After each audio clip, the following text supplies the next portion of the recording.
Okay, come on, we definitely had it harder here. Well, we are on an outpost, not even at our home base. We are on a totally separate continent. Yeah, well, we had an extra angry version of our flagship monster. We literally had a demon come to our world through a portal. I'm not a demon.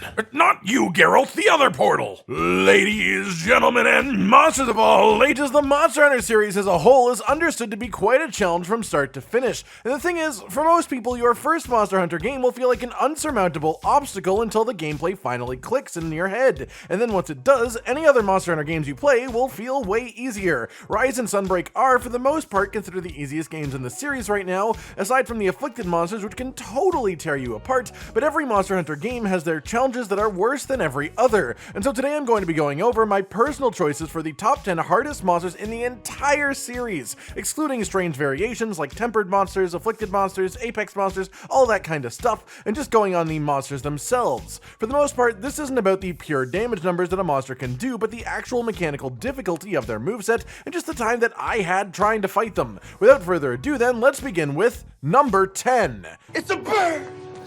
It's a plane! Crimson Glow Valstrax. Say what you will about Sunbreak, there are definitely some challenges laying in wait in the end section of the game, and Crimson Glow Valstrax can be an absolute nightmare if you aren't prepared to fight him. Unlike the high-rank version of himself, or regular Valstrax in previous game as well, he spends loads of his time up in the sky, which makes it hard to do damage to him in general. He has a bunch of combos he can do from this position, which makes him a bit hard to predict, and his giant laser beam re-aims in the middle to essentially be two beams with tracking on them to try and catch you out, and when the beam itself is a one-shot to most hunters in the first place, doing it twice within a couple of seconds is undeniably deadly. And as if that wasn't enough, he also has his around-the-world attack still, which happens even faster now. Number 9. Varusaburosu.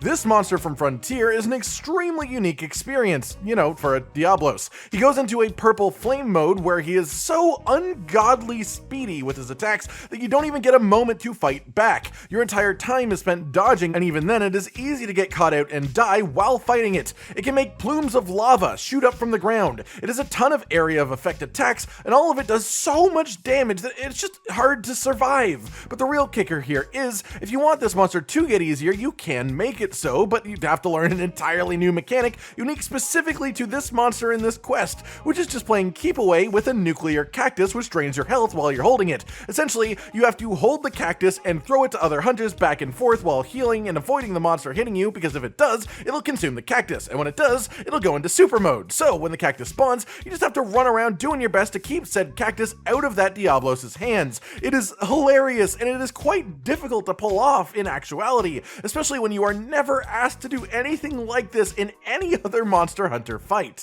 Number 8.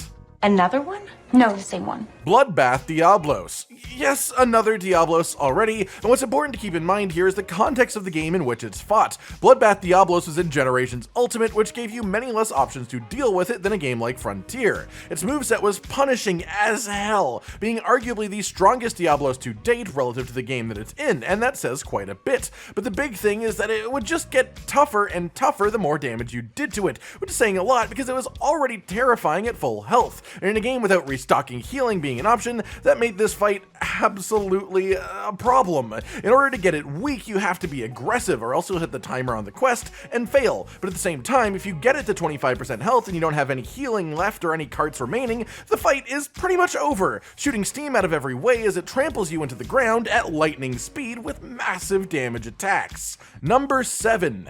Furious Reging. And while most of this applies to every Furious Reging, I do think that Sunbreak's Furious Reging got just a touch easier, so let's focus on the one from Iceborne. This monster is an even more damaging, even faster and more relentless version of what is already an iconically speedy, damaging, and relentless monster in the series. He is tiny, and his head is his weak spot, which makes it hard to accurately hit him with most weapons. And hilariously, in Iceborne specifically, where the Clutch Claw was a big mechanic, you can't actually tenderize his face, which makes him uniquely harder than many other monsters, just because his weakest body part can't be affected by a mechanic that every other monster can. On top of that, he of course gets his red arm mode, which makes attacks on his arms bounce, meaning if you aim for the head and you are even slightly off with your aim, you will achieve nothing and then be locked into a bounce animation. And as if that wasn't enough, he doesn't have a tail like regular Reging, so you can't even knock him out of his enraged state. Number 6. That was the blue one.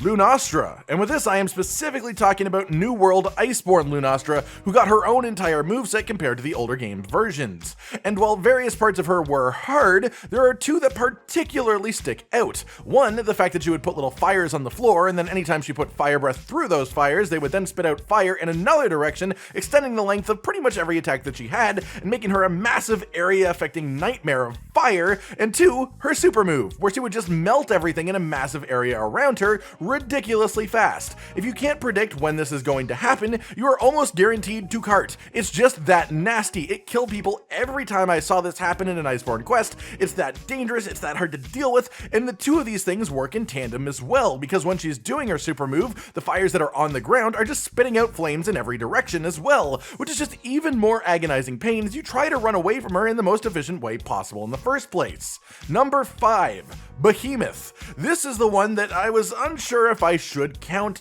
technically, given that it was a crossover monster that never got a master rank version even. However, even then, there are loads of people who have fought this monster and never killed it, so it felt important to talk about because this monster was actually somewhat relentless. The creature was massive, but fought in normal sized zones. It would place an effect on hunters that would make you drop a tornado when you're standing a number of seconds later, which essentially worked like a raid mechanic completely foreign to Monster Hunter games, asking you to drop a debuff off on the other side of a zone so it doesn't get in the way of the fight itself. And then every once in a while, it would drop a rock on someone's head who would have to place it carefully somewhere where it would be safe, because not only were these rocks absolutely required to protect you from the monster's super attack, which would one-shot you otherwise, but also the monster could destroy the rocks themselves with its regular physical attack moveset. It was a careful balancing act that many people, even in master rank gear, could not overcome, simply because of the mechanics at play, not even the damage. Number 4. Alatrion. And this time I'm talking about New World Alatrion, who just as a base function required tons of hunters to make entirely new builds, because if you went into the fight this monster with a non-elemental build, you had already basically forfeited the fight. Its general moveset was pretty punishing, but in an actually fun way that hard monsters struggle to be sometimes. Having access to every element also meant to apply every blight to you, which meant consuming loads of null berries over the course of the fight, and the big mechanic at play was you had to deal enough elemental damage within a short timer, or else it would blow up the entire arena with a one-shot attack. There were 2 thresholds that you could reach, and if you reached the first, it was just barely survivable if you specifically brought Astera Jerky to heal your red health. And this fight made a lot of players learn that that item even existed in the game. And the second threshold would make it just survivable in general. The main points to take away here, though, are that the moveset is hard in general, but it also made people make custom builds just to be able to fight it, as well as use an item they would never really use otherwise. Number 3. We're on an adventure. Guanzorumu. Okay, back to the frontier monsters for a second. I tried not to put too much credence into the damage factor of monsters in this game because it was balanced around the existence of a skill that would keep you safe from one-shot attacks. But this monster, well, it had a neat way of getting around that. Of course, it also had loads of difficult to manage attacks just in general, lots of area affecting massive explosions and such, but it could command an army of wing drakes too to extend its attacks past the normal limits of its own body. And when it got bored, it would then send these wing drakes down to grab you and, well, literally throw you off of the arena and insta-kill you. It would literally create a tiny bullet hell sequence where you have to dodge every wing drake or just die. No middle ground, no compromise, dodge or die, simple as that. And with a limited number of carts on the quest and the fact that this happens multiple times in a hunt, and you have multiple hunters playing most of the time together, it's just one of the most crazy sequences that can happen in a Monster Hunter quest. Number 2. Duriemudira. If you want to talk about dodge or die monsters, this is a problem. Located at the end of a long journey, this is another frontier monster with unique circumstances. First off, you didn't get your regular item loadout when you fought it, you were given a set amount of points that you could spend there on certain items. But even then, if that wasn't a factor, if you didn't have limited things, this monster is an unbelievable challenge. If you've seen it before, if you haven't seen it before, it doesn't matter. Like literally, you could spend a month fighting this monster back to back, no sleeping, and still you might not kill it.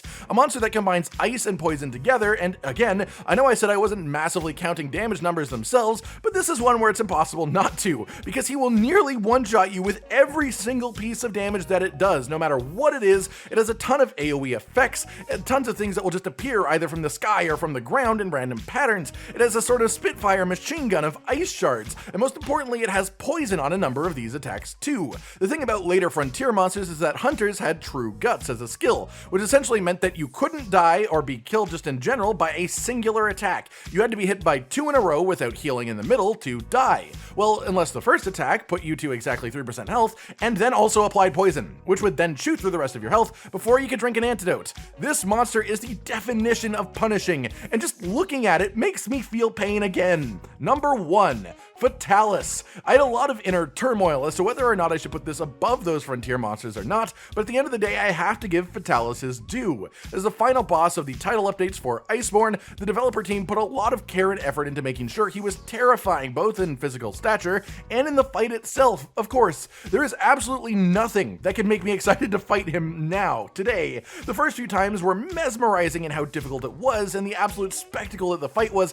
I loved it until I killed it a few times, I made the weapons that I wanted, and now it just gives me terrifying nightmares. You basically had to take advantage of the cannons and the ballista if you wanted to even have a chance. You had a 30-minute timer maximum, and his health was insanely high, so there was no time for just fluffing around, which was especially difficult when you consider that every move he had did loads of damage, and there wasn't an abnormal cart limit of any kind, so you have to stay aggressive, and you are incredibly punished for doing so if you aren't careful enough. On top of that, he has a mechanic where every set percentage of his health he will fly up into the air and release a deadly flame that will one-shot you unless you can get to a certain part of the arena in a handful of seconds. And as if that weren't enough, if you don't break both horns by the time you hit 50% of his health, the fight becomes even more nightmarish, unlocking his blue flame mode, which just makes everything do an ungodly amount of damage every attack. He was built from the ground up to be a massive challenge, and I have never been part of more multiplayer hunts with randoms through the SOS flares that failed than with this monster. I know plenty of people who still have not killed Fatalis. He is just that level of monster,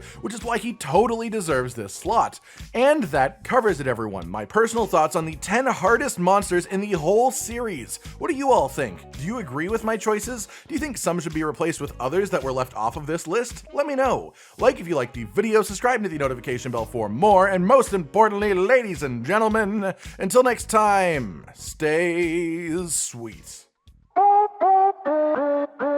Josh, Cotton, and Hollow with the videos, dropping the humor like a hammer on your tippy toes, bringing entertainment on a daily arrangement to take our insanity and turn it into entertainment. Yes, I said entertainment twice, to reiterate that it is nice to look into your faces on a mostly daily basis when you let us in your homes to make the whole world a stage. Goodbye.